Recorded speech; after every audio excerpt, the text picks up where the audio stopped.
Bueno, en el Twitter el señor Marcel Marciano dice que como Kenji Fujimori no es periodista, no me puede preguntar. No, pues, señor Marciano, se supone que él es el personaje, el hombre político al quien queremos escuchar y cuyo pensamiento queremos conocer. El mío no interesa en este punto. Entonces no es que yo no permita, al contrario, el congresista Fujimori me puede preguntar lo que él crea conveniente, pero hoy interesa él. Los periodistas somos solo puentes. Entonces, señor Fujimori. Espérate, se me ha metido una pestaña. Ya. ¿Una pestaña? Ya, ahora sí. Le está pasando de todo en esta entrevista, tiene mucha sed, se le ha metido una pestaña. Es tu presencia, Milagros. Ay, por Dios, usted es bien, esa es su técnica, ¿no? Coquetear a las periodistas, distraerlas para... Lo he visto con varias reporteras, así. ¿Ah, sí? Sí, claro. Bueno, usted lo sabe, vayamos, ¿no? A la siguiente pregunta. Muy bien. Vayamos a la siguiente. Aquí hay más Dream Tea, ¿eh? Estamos trayendo toda la caja, por si acaso. Qué bueno.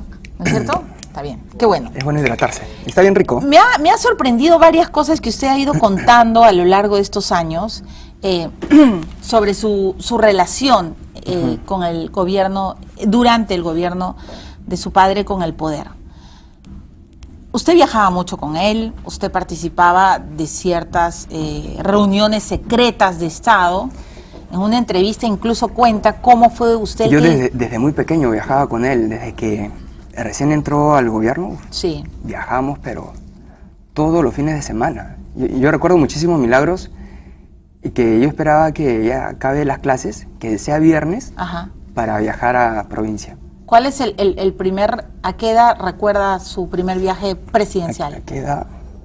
10 años. 10 años. Los 10 años, sí. Usted, digamos, ha participado incluso de reuniones secretas de Estado, ¿no es cierto?, de seguridad de Estado. La que más me ha llamado la atención como periodista es la que usted cuenta cómo diseñó el operativo de Chavín de Huántar.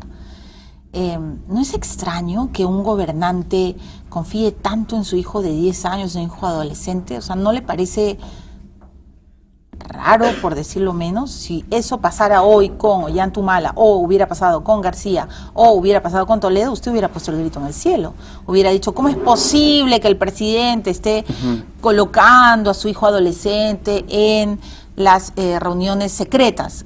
¿Por qué lo hacía lo que su mi padre me dijo: acompáñame a estas reuniones porque vas a presenciar algo histórico. Ya. Vas a presenciar un momento histórico que va a ¿Lo iba significar preparando a usted? La derrota del terrorismo. Entonces yo lo acompañaba a esas reuniones 3, 4 de la madrugada. Sí, lo ha dicho. Alrededor de una maqueta, que era la maqueta de la Embajada de Japón.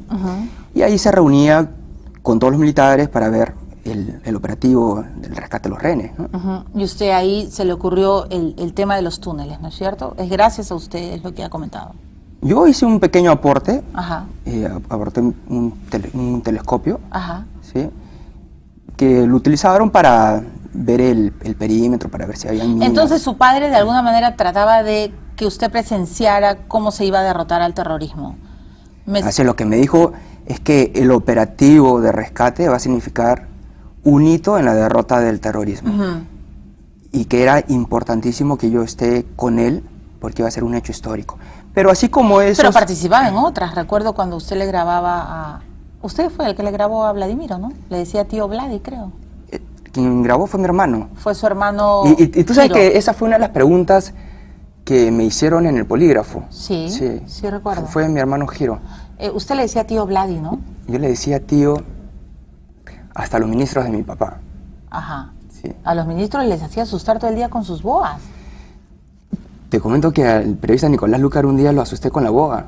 Sí, es claro. Recuerdo que estaba en una entrevista. Es verdad que puso una boa en la nariz. Estaba entrevistando de mi papá en el Salón Grau y ya había terminado la entrevista, pero seguían pasando los créditos. Entonces yo aparezco y con la boa y le pongo la boa así en la nariz de Nicolás, ¿no? Y justo le saca la lengua en la nariz, en el bigote. O sea, usted era un niño terrible. Sí, bueno, he sido una bala. Una bala perdida. Te comento otra anécdota. Eran como las 3, 4 de la mañana en Año Nuevo y yo agarro una bolsa con una docena de ratas blancas. Estamos en el pasadizo, en el segundo piso, y hay un cilindro de metal y agarro la bolsa y y lo meto ahí, ¿no? Y empieza a sonar como una ráfaga, pa, pa, pa, pa, pa, como una metralla, época de terrorismo. ¿Y su padre qué le decía? Y justo en ese momento, yo me escondo y veo que sale Vladimiro Montesinos, asustado, en pijama, con su seguridad, ¿no? Claro. ¿Y qué le dijo? ¿Le castigó? ¿Le acusó con su padre?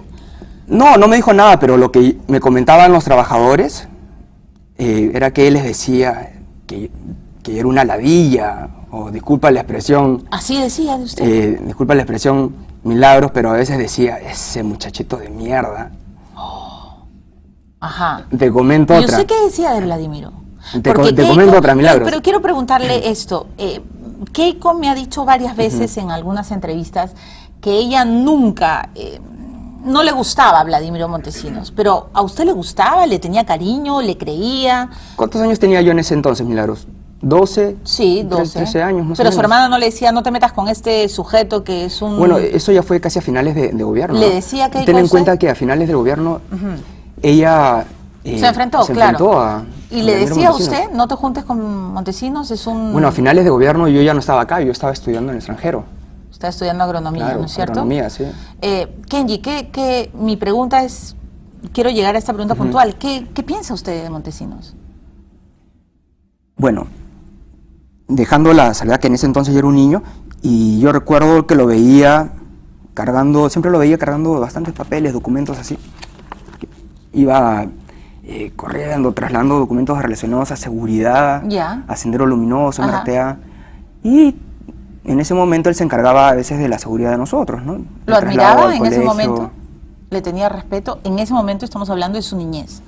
Veía que era una persona, en los primeros años, que era una persona eficiente en materia de seguridad. Ok, ¿y qué piensa ahora usted de Vladimiro Montesinos?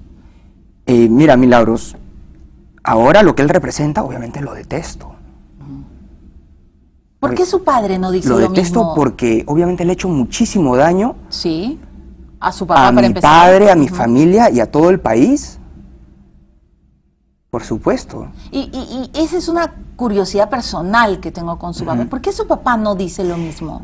¿Por qué no dice, detesto a este hombre me traicionó, Mira, fue un traidor al Perú, hizo lo peor? ¿Por qué no se expresa así él? Nosotros hemos hecho diferentes mea culpas y hemos reconocido que ese fue uno de los errores. Pero su papá nunca lo ha reconocido. Eso fue un error que hemos reconocido, que Alberto Fujimori haya confiado en Vladimiro Montesinos. Otro error que hemos reconocido es el hecho de no haber tenido un buen blindaje contra la corrupción. Otro error, la segunda reelección. Pero te dejo en claro, Milagros, que nosotros, los fujimoristas actuales, hemos recogido todo lo bueno que se hizo durante la década de los 90, pero al mismo tiempo hemos aprendido de nuestros errores, de los errores que se cometieron en la década de los 90. Bueno, eso es lo que uno espera de alguien que ha cometido tanto error, ¿no? Ningún partido político puede ser condenado a cadena perpetua, Milagros. La política es dinámica.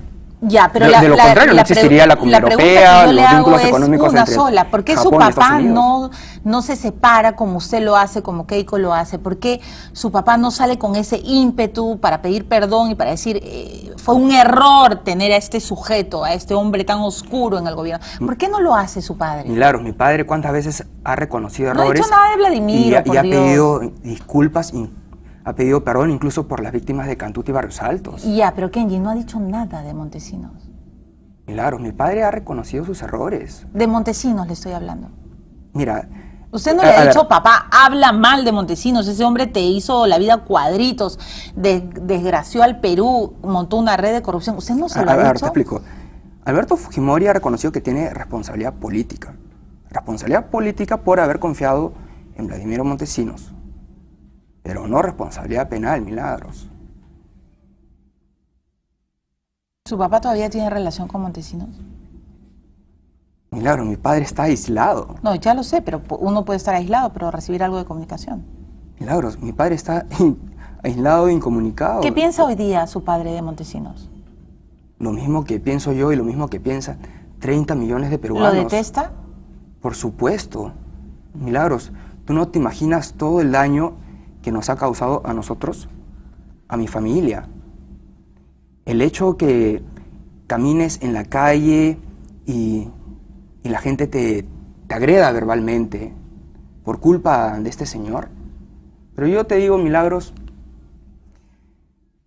así como hay una justicia humana, una justicia de los hombres que te etiqueta, te puede poner un rotulado de corrupto o de asesino, hay una justicia esencial, Milagros, que yo estoy seguro que va a terminar absolviendo a Alberto Fujimori.